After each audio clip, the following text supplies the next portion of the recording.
Nós estamos começando uma nova série de mensagens com uma afirmação: Ele é. Por que nós estamos propondo falar sobre isso, acerca de Jesus e de quem Jesus realmente era e é? Primeiro, porque nós vivemos numa sociedade onde as pessoas constantemente buscam referenciais para a vida.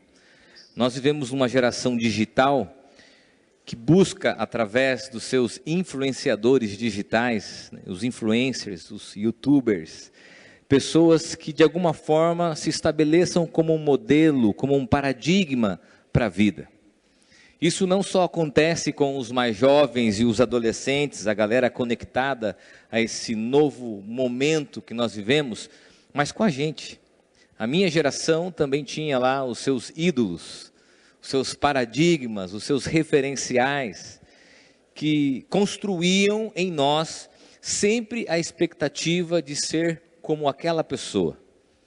Esses paradigmas, esses modelos, esses referenciais, também se estabelecem nas nossas relações pessoais, o nosso pai, a mãe, um amigo, um parente bem-sucedido e que a gente olha, se espelha e diz assim: puxa, eu queria ser como ele, eu queria ser como ela. Agora, quando isso se aplica na vida cristã, nós temos que sempre resgatar que o paradigma, que o modelo da nossa vida é Jesus. Parece uma coisa muito simples, mas a religião, ela sempre vai brigar com essa afirmação.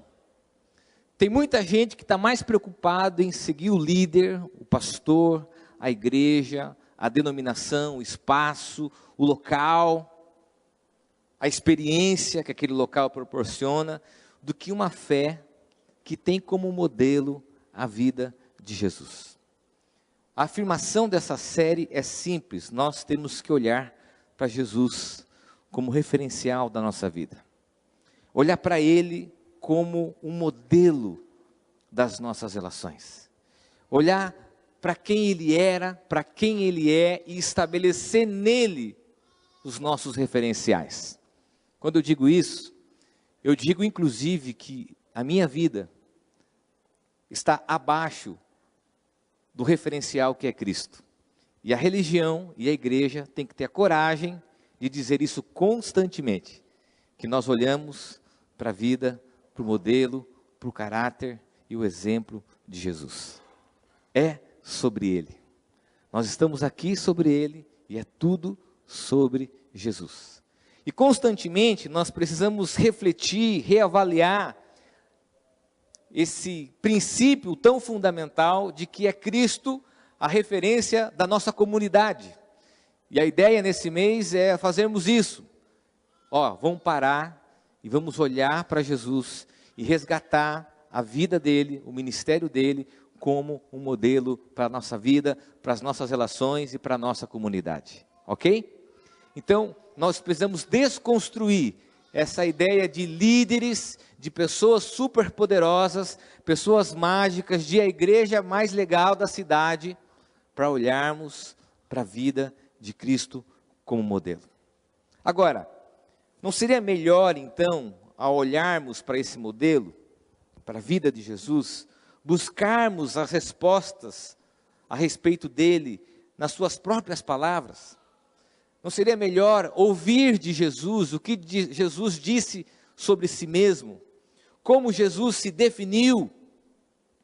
E aqui tem uma coisa muito interessante para a gente introduzir nesse tema, que diz respeito a duas considerações. Primeiro, que Jesus constantemente, em algumas vezes, responde: eu sou.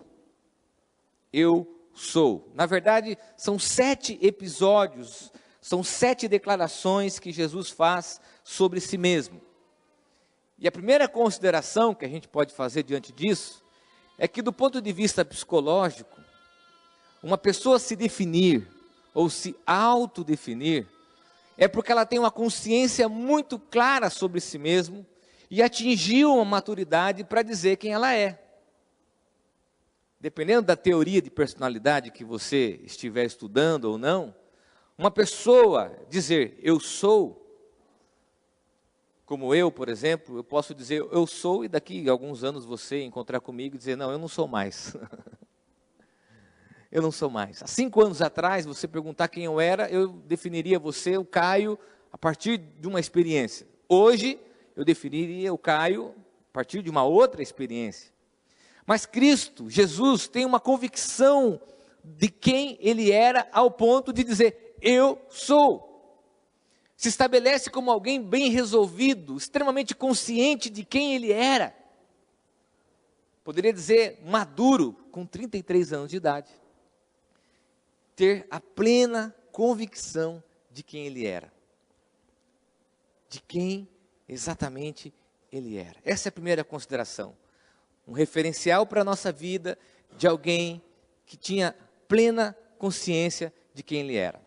A segunda consideração nessa introdução é que quando Jesus diz, eu sou, Ele mexe num vespeiro. Dentro do contexto religioso, é uma blasfêmia Jesus fazer referência a essa autodefinição que nós encontramos lá em Êxodo, capítulo 3, versículo 14, quando o próprio Deus diz, eu sou. A blasfêmia que levou Jesus ao julgamento não foram tão somente as coisas que Ele fez, curar num sábado, fazer críticas ao sistema religioso da época. A principal blasfêmia, segundo os judeus, foi Ele ter se autodenominado eu sou. Isso foi demais. Os judeus falaram, não, peraí. Aí você foi longe demais. Você dizer que você é o Messias, você dizer que você é o profeta, você dizer que vai fazer isso, fazer aquilo, ok. Mas se autodenominar eu sou, aí não. Essa foi a grande blasfêmia, segundo os religiosos da época, que Jesus disse. Para você ter a intensidade daquilo que Jesus estava dizendo ao afirmar que Ele era. Agora, qual o sentido de definirmos quem é Jesus? Você saiu da sua casa, você está raciocinando comigo e dizendo assim, o que isso é relevante para a minha vida? O que isso é importante?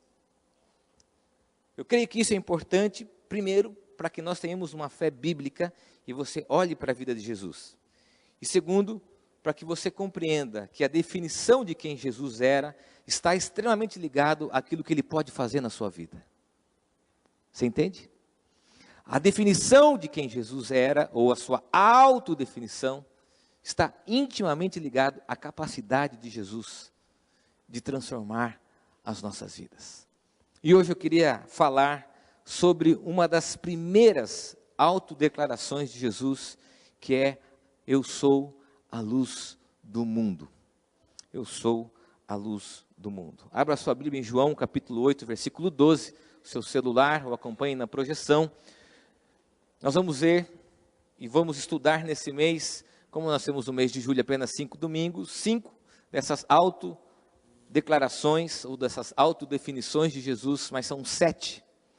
Nós vamos estudar a primeira, que é, eu sou a luz do mundo.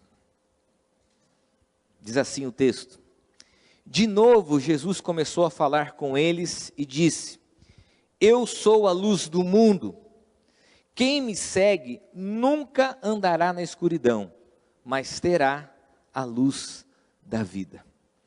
Quem me segue nunca andará na escuridão, mas terá a luz da vida.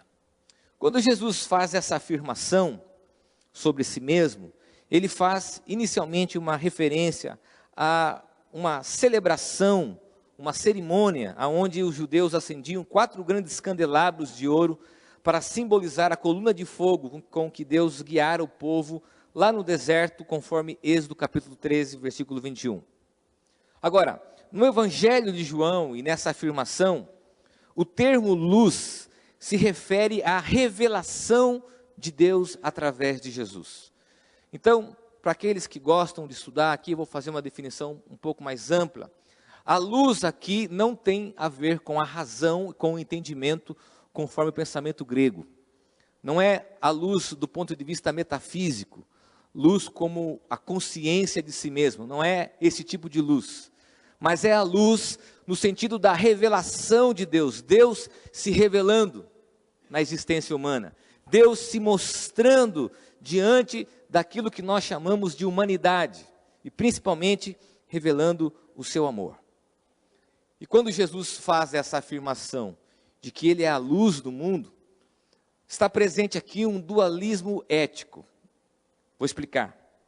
Entre luz e trevas. A luz como oposição às trevas. A luz como o antônimo das trevas. E quando ele se autodefine, eu sou a luz do mundo, ele está testemunhando sobre si mesmo e sobre a revelação de Deus através da sua vida. E aqui a metáfora é simples, eu quero dar uma ilustração para você entender a condição que nós vivemos, escuridão. Quando você está dormindo, e às vezes você dorme pesado, ou você está fora de casa, viajando, eu também quando viajo, às vezes eu acordo e falo, onde que eu estou, né? Está meio perdido, escuro, e você não sabe onde estão as coisas num quarto escuro. Você não sabe, você tem que sair tateando. Na minha época, na nossa época, tinha uma facilidade que a geração de hoje não tem. Os interruptores, eles brilhavam no escuro. Hoje, nós não temos essa facilidade, amigos eletricistas. Hoje, nós procuramos o celular, né? Celular para acender aquela luz, iluminar o quarto. A nossa condição, segundo o texto, é de escuridão. Eu não sei se você sabe, parou para pensar, e essa aqui também é uma reflexão filosófica, que a nossa condição é o escuro.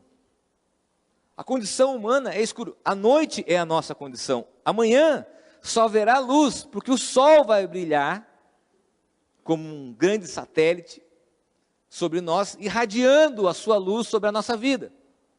Agora, você imagine, se você está lá assistindo um filme da Sessão da Tarde, no Netflix, nessas teorias do Apocalipse, o sol se apaga.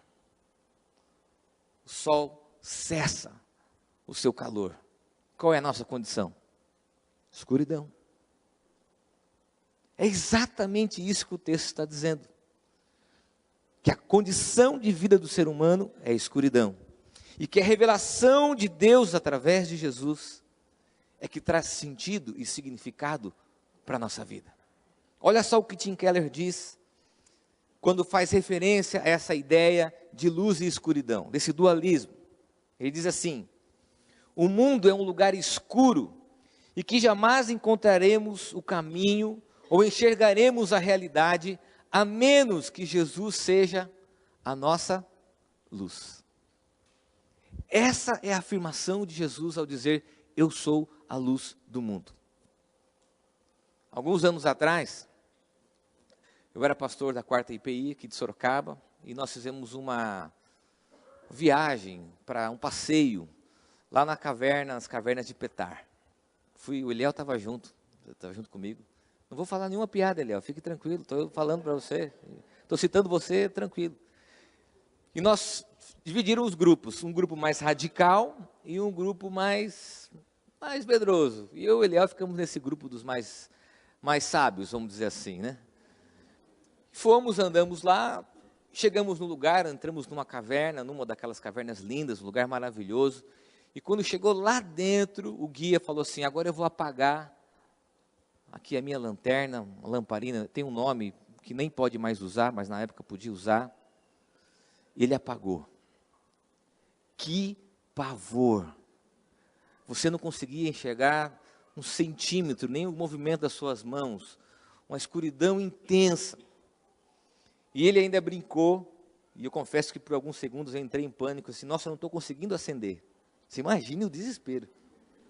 E ele acendeu. Quando ele acendeu, numa intensidade maior, aquela luz brilhou sobre aquele local, e a gente viu toda aquela estrutura linda.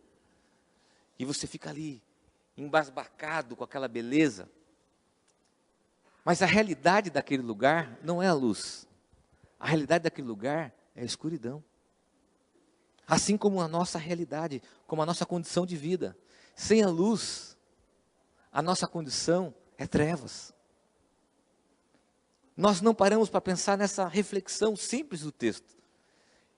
E agora, Jesus afirmando ou se autodefinindo como sendo a luz do mundo, nos faz considerar o texto 3 coisas. Primeiro, é que Ele é a luz para as minhas trevas. Ele diz, quem me segue? Ao se autodefinir como sendo a luz do mundo, Ele oferece isso numa relação pessoal. Ele faz uma definição que poderia até ser filosófica ou existencial, mas Ele propõe isso numa relação, dizendo, quem me segue? Isso significa que Ele é a luz para as minhas trevas. Por quê? E aqui eu preciso entrar em alguns exemplos. Porque na escuridão habitam os meus segredos. Porque na escuridão habitam os meus pensamentos mais secretos. Porque na escuridão habitam os meus medos. Porque na escuridão habitam os piores sentimentos que dominam a minha mente e o meu coração. Porque na escuridão habita aquilo que é pior em mim. E toda a humanidade caída está nesta condição. No quarto escuro da nossa vida é que habitam todas essas coisas que nós podemos chamar de trevas da nossa vida. De pensamentos que nos dominam, de erros do passado, de mentiras, de tantas outras coisas que guardamos escondido nesse quarto escuro. No quarto que nós trancamos, para que ninguém tenha acesso a esse lugar sombrio. Se você assistiu aquela série de televisão chamada Mindhunter, é uma série que muito legal, aqui uma sugestão para você. Num diálogo que ele tem com a equipe dele, não vou dar um spoiler, ele diz assim, o que um detetive mais quer de um serial killer, de um psicopata, é encontrar o seu esconderijo. Porque no esconderijo nós temos a revelação de quem verdadeiramente ele é e aquilo que ele faz. Que loucura! Que loucura! Nas trevas, na escuridão, há o que é pior em nós. E aqui eu quero me dirigir a você e dizer que existem muitas coisas em oculto na nossa vida. Existem áreas da nossa vida que ainda estão nesse quarto escuro. Existem coisas que precisam ser expostas à luz. Onde a luz precisa brilhar. A Bíblia diz que não há nada em oculto que não venha a ser revelado. Não há nada que você possa esconder por muito tempo e deixar lá mal resolvido, porque um dia a luz vai brilhar e a situação vai se revelar e vai mostrar o que há nesse quarto escuro. Talvez não só coisas que você nutre por você mesmo, mas coisas que você se tornou refém, como feridas, ressentimentos, mágoa, ódio, rancor e tantas outras coisas que são alimentadas e guardadas no escuro. Naquele lugar onde ninguém toca, naquele baú trancado, que muitos casais, que muitas pessoas não falam, não conversam, apenas negam, sublimam, fogem, fingem que aquele não está ali, mas está ali. Mas a luz precisa brilhar sobre essa escuridão. Brennan Manning diz o seguinte: Deus não apenas perdoa e esquece os nossos atos vergonhosos, mas também transforma a escuridão em luz. Porque na escuridão também habitam os nossos sentimentos de vergonha e de constrangimento. Culpa habita na escuridão. E a arma do agressor é a transferência de culpa. Muita gente se sente envergonhada, culpada por coisas que fizeram com ela. Mas esses sentimentos precisam que a luz brilhe sobre isso. Deixa eu dizer uma coisa para você. Eu não sou o dono da verdade, não é aqui uma afirmação que exclua as pessoas, o que eu vou dizer. É apenas uma reflexão a partir da minha experiência. eu creio que o tempo não cura nada. Talvez o princípio pedagógico do tempo é nos tornar mais resistentes, maduros, mas eu não creio que o tempo tenha um princípio terapêutico de curar situações, a minha opinião. Talvez ele nos prepare e nos traga maturidade para decidir melhor ou não, mas sobre um problema, uma ferida, uma mentira, uma traição, seja o que for, o tempo não traz cura. Só traz cura quando o problema vem à luz. Só há cura quando a luz vem e é exposta todas as nossas fraquezas. Filipenses diz o seguinte: uma falha só pode ser radicalmente sanada se for trazida à luz. Não adianta omitir, não tocar no assunto, ninguém falar sobre aquilo, continuar, colocar o que nós chamamos na língua portuguesa, no nosso português diário, um pano quente sobre o problema. É preciso que as coisas sejam trazidas à luz. E Deus está dizendo para você, assim como num quarto escuro você precisa da luz em áreas escuras e sombrias da sua vida. Alguns são quartos pequenos, outros são quartos maiores, outros são salões inteiros. Mas o que a palavra nos diz é que nós precisamos da luz de Cristo em áreas escuras e sombrias da nossa vida. Talvez homens, talvez mulheres, jovens, adolescentes, precisam da luz nessas áreas escuras. Segunda consideração do texto, ele diz: nunca andará na escuridão. Isso me faz considerar que Ele é a luz para o meu caminho. Ele é a luz para as minhas trevas, na minha condição de escuridão, Ele ilumina a minha existência, e Ele é a luz para os meus pés, para o meu andar. E a expressão aqui, nunca andará na escuridão, diz respeito a passos constantes. O que significa? Que Jesus é como a luz do sol que dá vida para nós, inundando toda a nossa existência, mas também essa luz se desloca como uma lâmpada iluminando o nosso caminho. Aí eu me lembrei de Max Lucado, que diz o seguinte: ele promete um foco de luz em seus pés e não uma bola de cristal. Nós não sabemos o amanhã, basta-nos saber que Deus nos conduz. Amém. Gente, eu vou repetir isso. Basta-nos saber que Deus nos conduz. O que a gente quer? Ler o livro pela última página. O que a gente quer? Previsão do futuro. Você entra nos portais da internet, o que tem de gente prevendo o campeão da Copa do Mundo. Chegou até a ter uma lula, gente, gigante. Pensa nisso, raciocina. Hoje é um passarinho que parece que lá tem esse poder. Qual é a simbologia disso? De que o ser humano precisa sempre antever o futuro e é consumido por uma ansiedade, por um medo. E a promessa de Jesus é que a luz seria sobre os nossos pés, sobre o nosso andar. O foco da luz é sobre o nosso andar. Preste bem atenção. Um dia de cada vez, um passo de cada vez.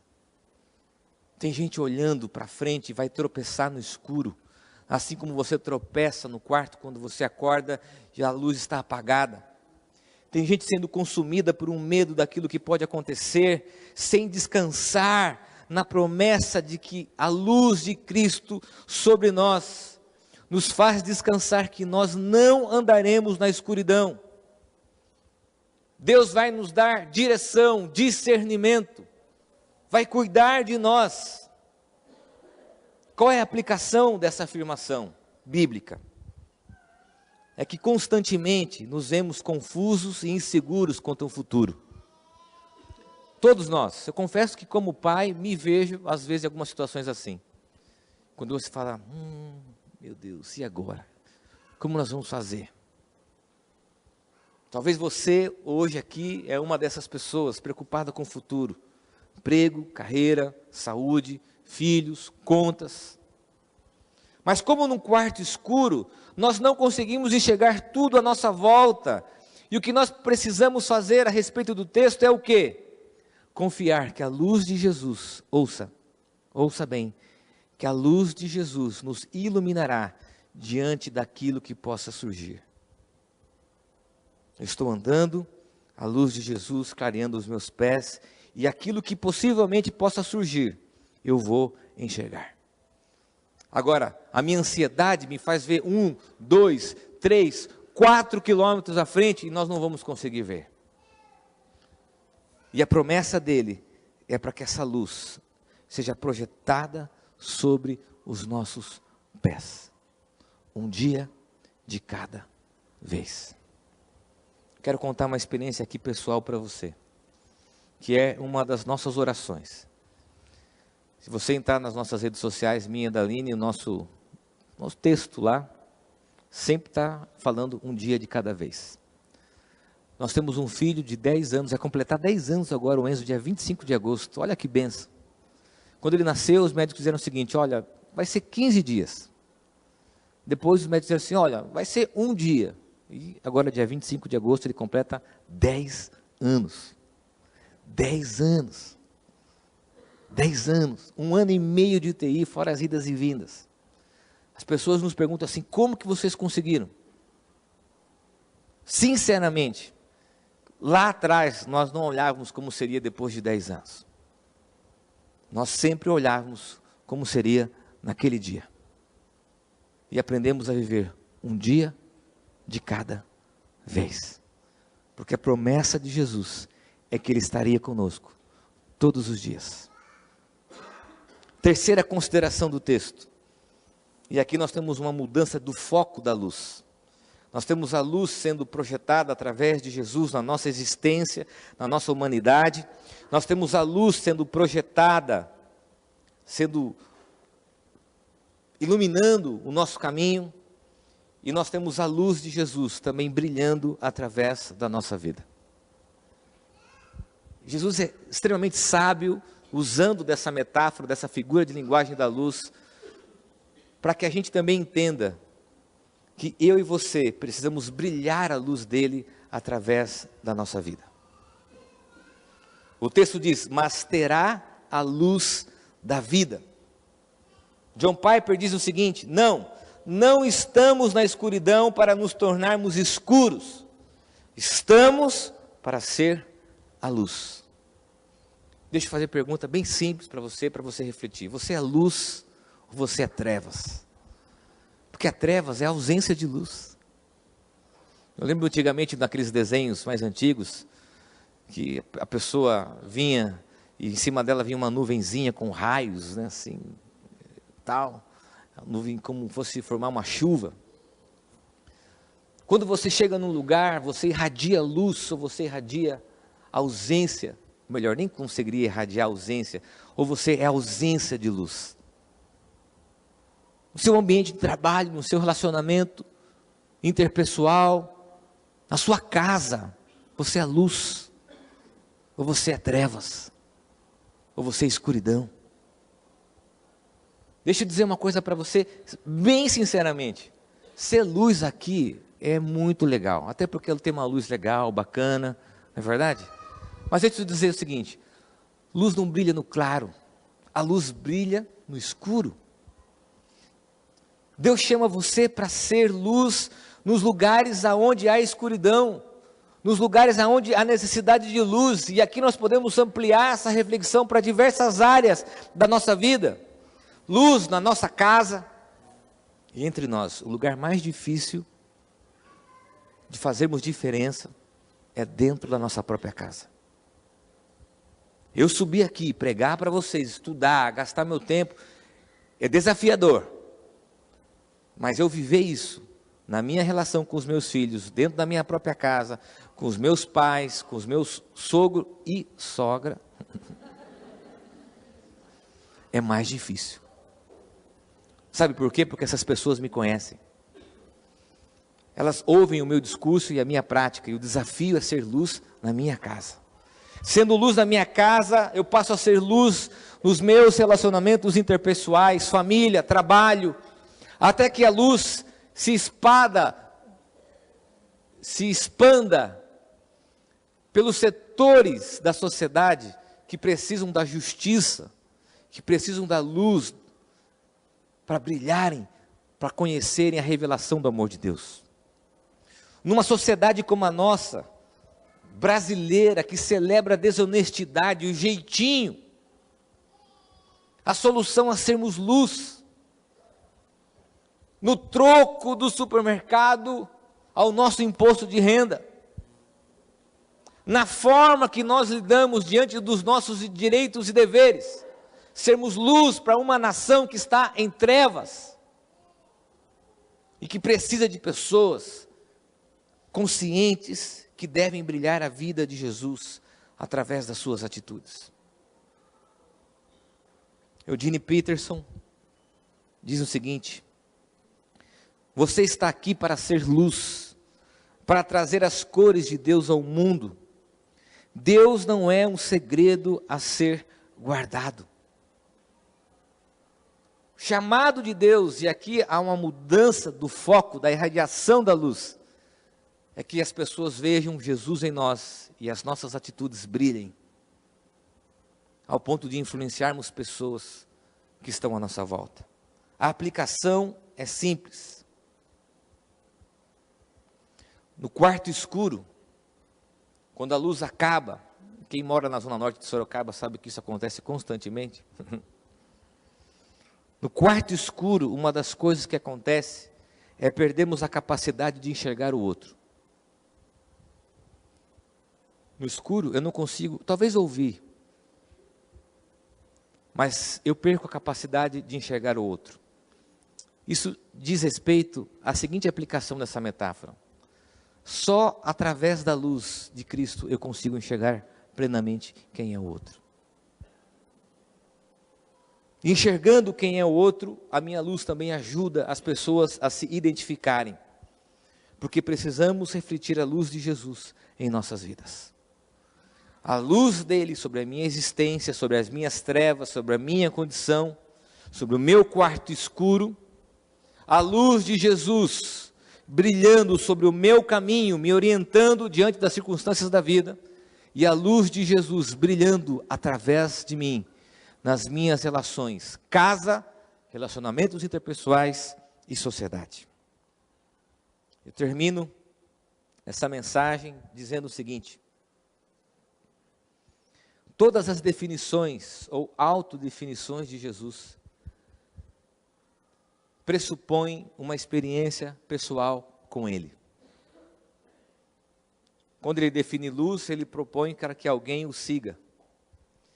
Isso quer dizer que o cristianismo bíblico não é apenas uma filosofia de vida, nem um padrão ético tão somente uma obediência de um ritual religioso, mas a verdadeira mensagem a respeito de Jesus e de quem Ele é, está baseado numa relação vital e pessoal com o Salvador ressurreto.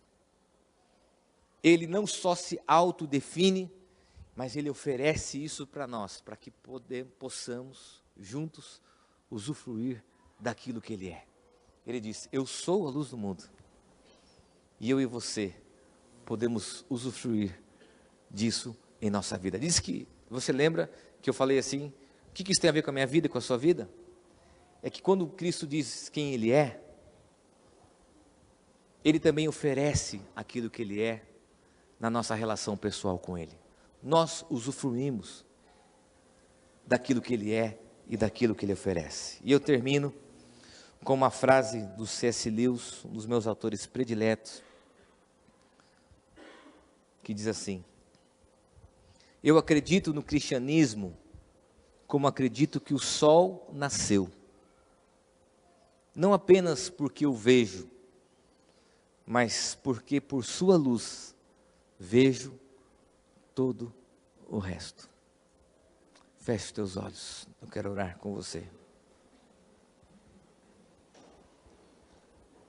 Quais são as áreas em ocultos da sua vida que precisam da luz de Cristo.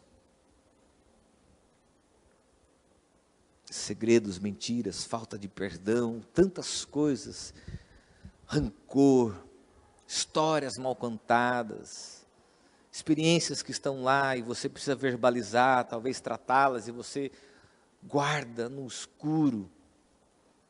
Deixe que a luz invada a sua existência, a sua condição de escuridão. Deixe que a luz de Cristo invada a sua vida. Você que está escondido no quarto da tristeza, da escuridão, deixe que a luz entre pela janela, pelas frestas e invada a sua vida. Você que está sendo consumido por uma escuridão terrível, que a luz brilhe sobre você. Você que está confuso diante das possibilidades da vida, para onde ir, como ir, diante dos novos desafios, novos locais, Ele está dizendo: eu sou a luz sobre o seu caminho, sobre os seus pés. E você que precisa entender que a luz de Cristo vai brilhar sobre você. A luz, nesse texto, tem o significado da revelação. Brilhe a luz de Cristo através da sua vida. Senhor, nós estamos aqui, ó Deus, na nossa condição de escuridão, condição, ó Deus, de ausência da luz. E nesse escuro, ó Deus, habita o pior do que há em nós. Nessa condição, ó Deus, habitam coisas que nós escondemos e que a Tua luz precisa vir sobre elas. Senhor, há também um medo do futuro, há um medo daquilo que pode acontecer, uma ansiedade que nos consome diante daquilo que está a surgir. Que o nosso coração descanse, que o Senhor está iluminando os nossos pés, o nosso caminho. Senhor, também há o desejo do nosso coração de sermos influenciadores, que através da nossa vida a luz brilhe, a graça, o amor, a justiça, a honestidade num país corrupto, o amor, o perdão dentro dos ambientes familiares e acima de tudo a verdade, para que todos experimentem a revelação do Teu amor. Que a Tua luz brilhe sobre nós, no nome de Jesus. Amém.